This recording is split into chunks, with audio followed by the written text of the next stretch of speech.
Hello friends, बाल मंदिर के इस YouTube चैनल पर मैं नितिन शर्मा एक बार फिर आपका हार्दिक स्वागत करता हूं। दोस्तों, हमने लास्ट क्लास के अंदर ईथर के रासायनिक गुणधर्म के अंदर सी पार्ट शुरू किया था, जिसमें बताया था CO बंध विचलन की अभिक्रियाएं। उसमें मुख्य रूप से 3 अभिक्रियाएं ली थी और जीसल विधि के बारे में आपको बताया था, है ना।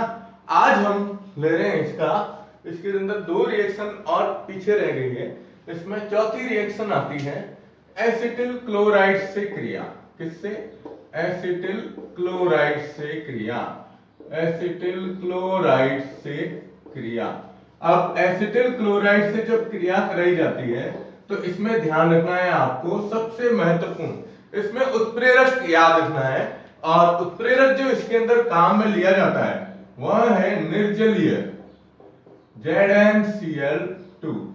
जिंक क्लोराइड उत्प्रेरक जो होता है वो काम में लिया जाता है। ठीक है, अब रिएक्शन लेनी है तो रिएक्शन लेने के बाद, रिएक्शन होने के बाद फिर मैं बताऊंगा कि अब इसमें उत्पाद क्या बन रहा है।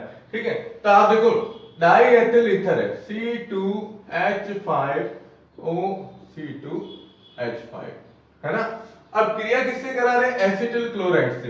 तो Cl C double bond O और CH3, ये है एसिटिल क्लोराइड। बार बार ये सूत्र आया हुआ है, काफी बार रिपीट हुआ है। ठीक है, और उपस्थिति किसकी ले रहे हैं आप? तो निर्जलीय ZnCl2 की उपस्थिति में क्रिया हो रही है। ठीक है, अब आपको इसे बंध तोड़ना है, CO बंध, यानी C और O के बीच का बंध तोड़ना है। तो यहां से इसे हटाइए, C2H5Cl हटा। अब पीछे देखो क्या रहा, C2H5O C double bond O CH3। तो इसमें ये बनता है C2H5O C double bond O और CH3 बनता है। ये उत्पाद जो बन रहा है ये कौन सा उत्पाद है? एस्टर है। क्या बनता है? एस्टर, और साथ में सह उत्पाद के रूप में C2H5Cl। तो जब हम एसिटिल क्लोराइड की क्रिया किससे करवाते हैं? डाई एथिल ईथर से करवाते हैं। तो डाई एथिल ईथर इसके साथ क्रिया करके और क्या बनाता है? एस्टर का निर्माण करता है। तो आप इसका स्क्रीनशॉट ले लो। ठीक है, अब पांचवी रिएक्शन इसी के अंतर्गत आती है, वो है एसिटिक एनहाइड्राइड से क्रिया। सेम कंडीशन है, निर्जलीय या शुष्क जिंक क्लोराइड से इसकी क्रिया कराई जाती है। तो देखो आप, पांचवी नंबर रिएक्शन आती है एसिटिक एनहाइड्राइड से क्रिया। एसिटिक एनहाइड्राइड से क्रिया, हाइड्राइड से क्रिया करनी है। ठीक है, अब एसिटिक एनहाइड्राइड से क्रिया, उत्प्रेरक यही लेंगे आप, कौन सा? निर्जलीय ZnCl2। निर्जलीय ZnCl2। तो अब जब आप क्रिया कराओगे तो सबसे पहले वही चीज C2H5OC2H5, ये क्या है? Die ethyl ether. अब इसकी क्रिया हम करवाते हैं एसिटिक एनहाइड्राइड। सूत्र याद होना चाहिए, CH3 C double bond O C double bond O CH3। ये सूत्र है एसिटिक एनहाइड्राइड का। एसिटिक एनहाइड्राइड, ये ऊपर इसलिए लिख रहा हूं क्योंकि नीचे अभी अभिक्रिया अपन को कंप्लीट करनी है, इसीलिए। ठीक है, अब आप यहां पर लिखेंगे उत्प्रेरक कौन सा है? निर्जलीय ZnCl2।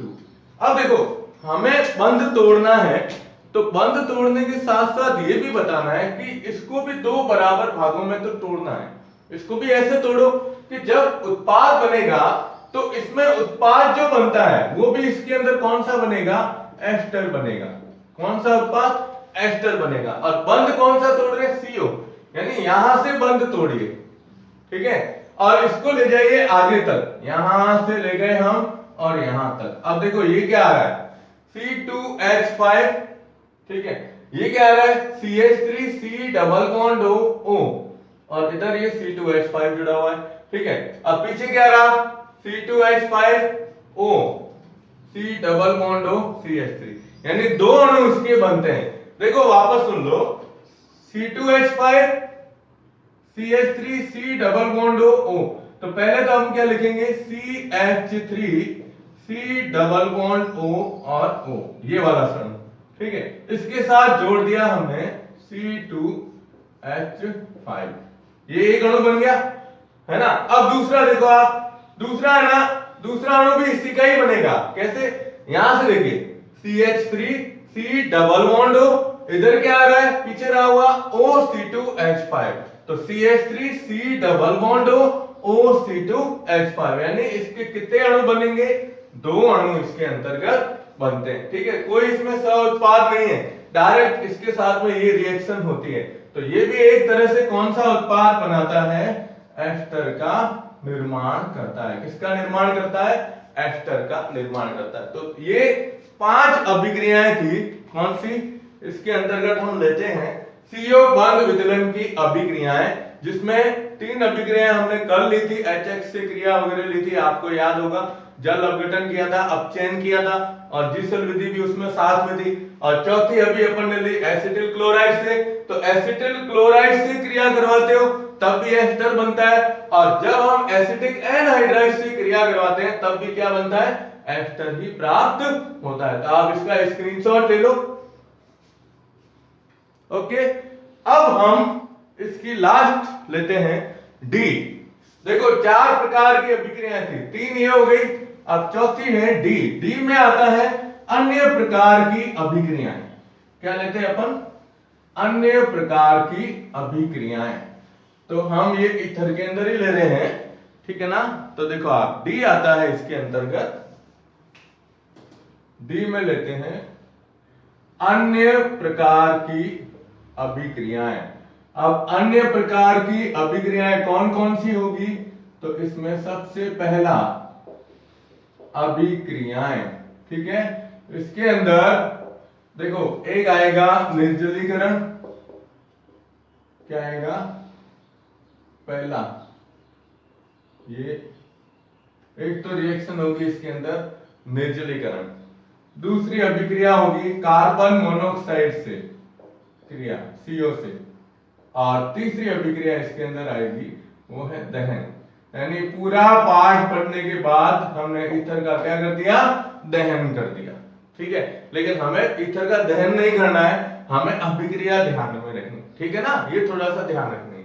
अब निर्जलीकरण की क्रिया आती है, तो निर्जलीकरण में देखो सबसे पहला निर्जलीकरण, ठीक है।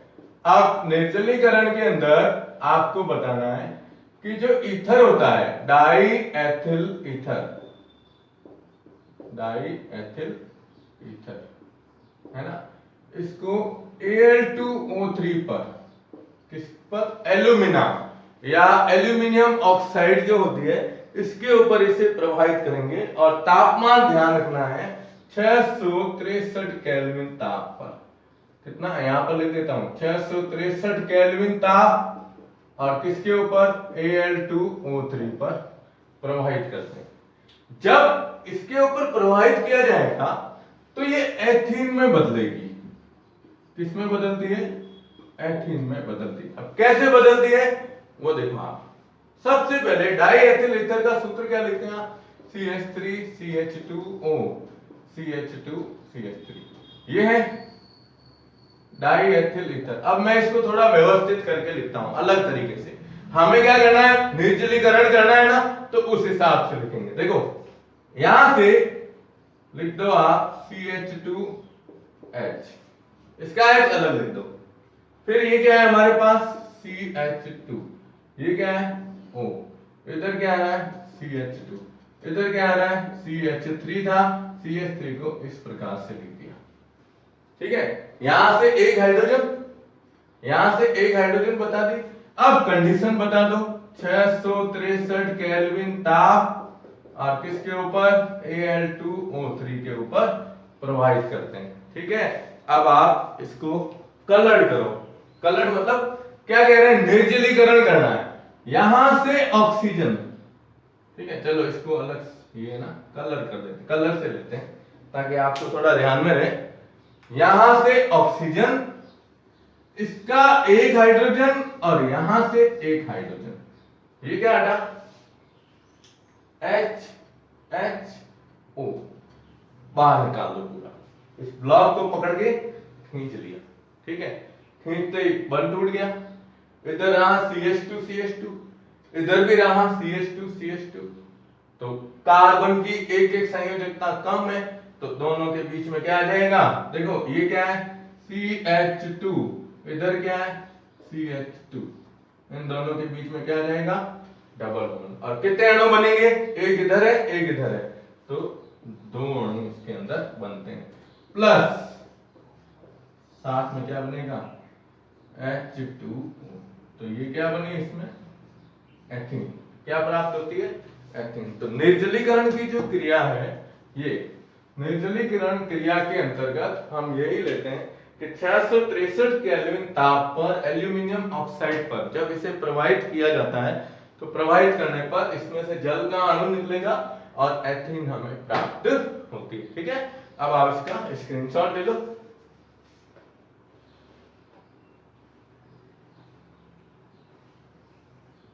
ठीक है, अब दूसरी रिएक्शन आती है कार्बन मोनोऑक्साइड से क्रिया। ये भी क्रिया थोड़ा सा ध्यान दीजिएगा,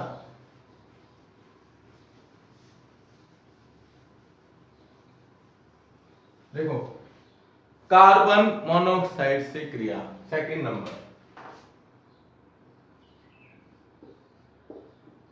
अब CO से क्रिया जो होती है इसमें कंडीशन ध्यान रखो,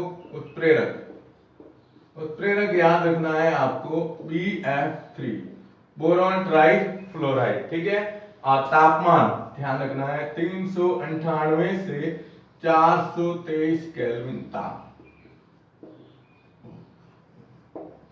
398 से 423 केल्विन ताप। अब उत्पाद क्या बनेगा अभी नहीं बताऊंगा। देखिए सबसे पहले C2H5O C2H5, ठीक है। अब इसकी क्रिया हम करवाते हैं कार्बन मोनोऑक्साइड से। स्थिति बताओ आप BF3 की उपस्थिति में। अब उत्प्रेरक नीचे लिखो, तापमान ऊपर लिखो, कोई फर्क नहीं पड़ेगा। ठीक है, तापमान कितना है 398 से 423 केल्विन तापमान। अब क्या करोगे आप, ये जो CO है इस CO को इस ऑक्सीजन और इस कार्बन के बीच में जोड़ो, चाहे इधर से जोड़ो चाहे इधर से जोड़ो। ठीक है, अब देखो मैं इधर जोड़ता हूं इसको, C2H5 यहां जोड़ दिया। ठीक है, अब मैं इसको अलग बता देता हूं। C2H5 ये ना इसके साथ जोड़ दिया, C डबल बॉन्ड O। ठीक है, C डबल बॉन्ड O आ गया, फिर वापस क्या आया O C2H5। अब ये क्या बन रहा है आप देखो, ये बन रहा है एस्टर।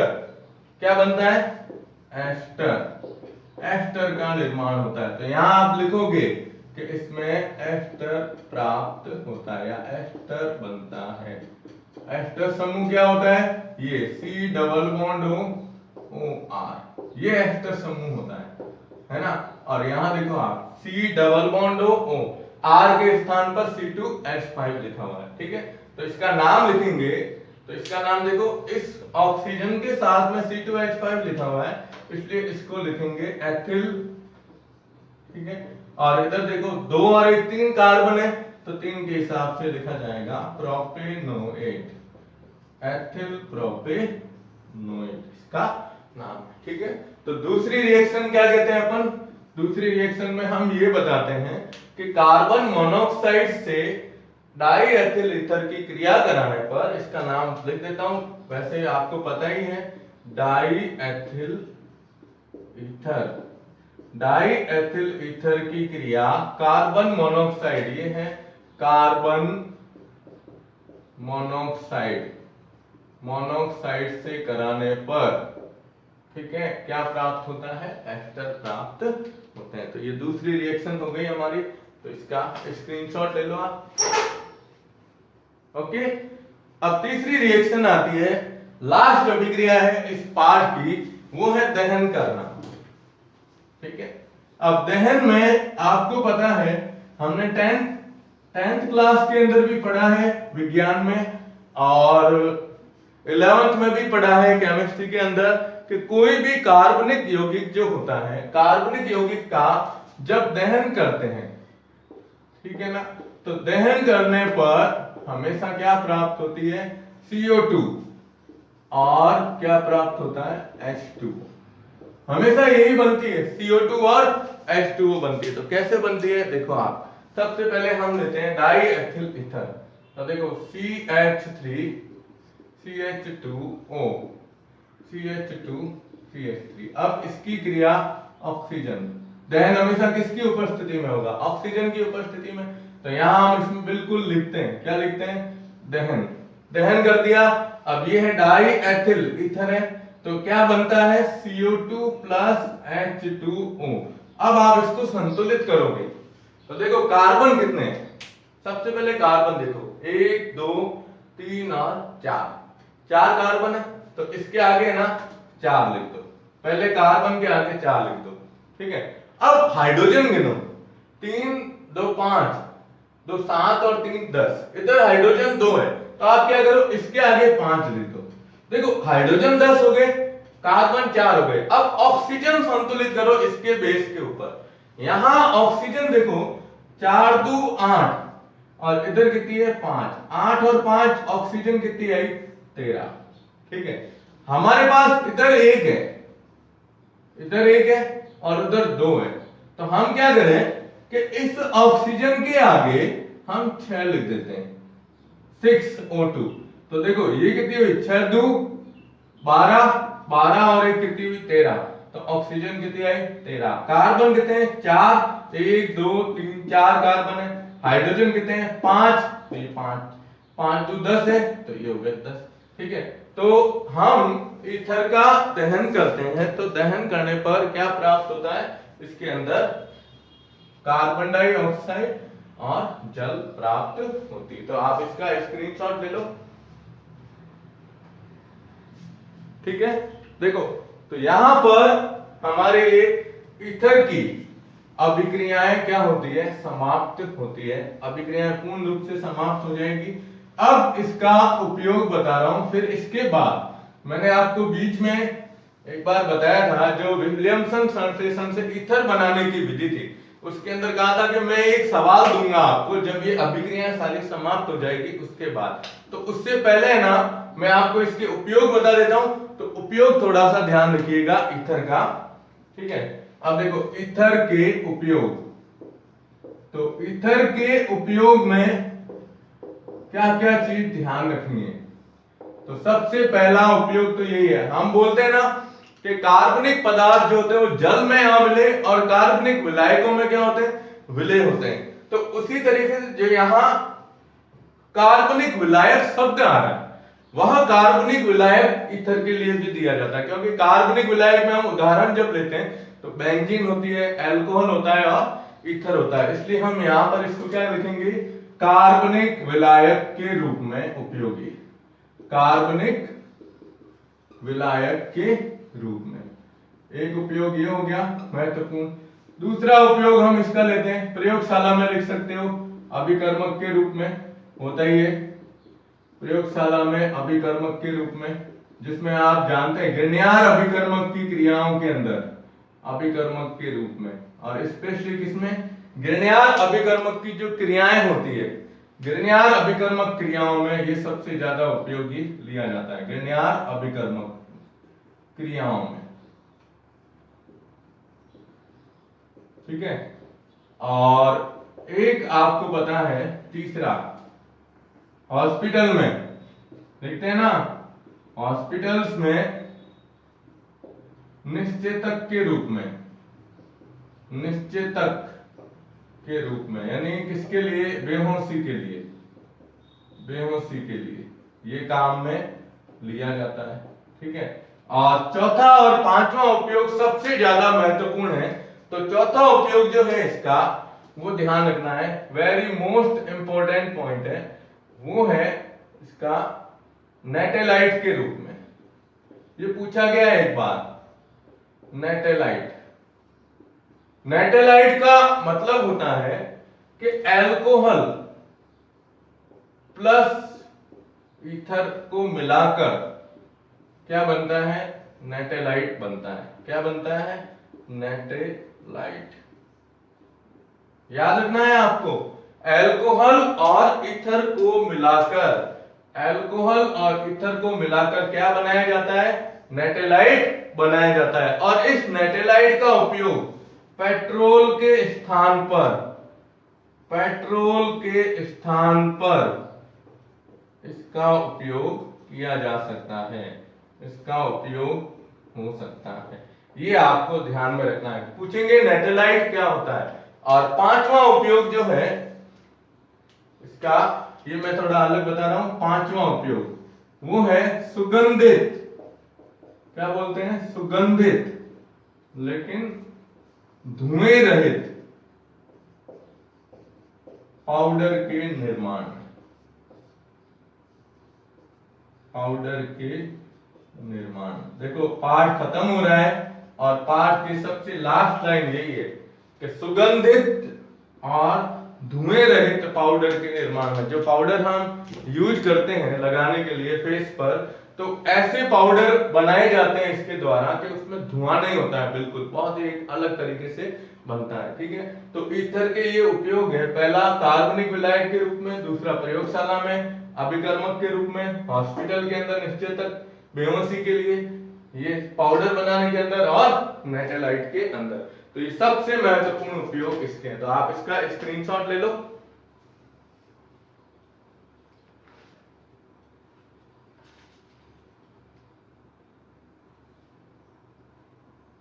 ओके, ठीक है ना। तो ये आज आपके ये अपने बाल मंदिर बाड़मेर जो YouTube चैनल है, इस चैनल पर आज रसायन विज्ञान का तीसरा चैप्टर पूर्ण रूप से समाप्त होता है। ठीक है, अब इस लेसन के अंदर मैंने जब शुरुआत की थी तब आपको बताया था कि कहीं ना कहीं कुछ ना कुछ ऐसे टॉपिक जो इसके ऊपर मैंने अभिक्रियाओं में भी इंपॉर्टेंट पॉइंट बताए। ठीक है, अब इसका क्या सवाल है जो मैंने आपको कहा था कि मैं लास्ट में बताऊंगा, तो ये सवाल देखो आप। ठीक है, ये सवाल मैं नोट कर रहा हूं, आप भी इसके साथ नोट कीजिएगा और आपको ये सवाल खुद करना है, कॉपी के अंदर बिल्कुल रिटर्न में काम करोगे आप। ठीक है, तो सवाल है हमारा, देखो क्वेश्चन है कि एथिल एथिल तृतीयक ब्यूटिल, तृतीयक ब्यूटिल ईथर का सूत्र लिखते हुए, सूत्र लिखते हुए इसका आईयूपीएसी पद्धति में नाम लिखो, आईयूपीएसी पद्धति में नाम लिखिए। ठीक है, एक तो सवाल ये आता है, ठीक है, अथवा, अथवा में ये सवाल या तो ये पूछते हैं या फिर इसके साथ में ये पूछा जाता है अथवा के अंदर कि विलियमसन संश्लेषण, विलियमसन संश्लेषण विधि द्वारा,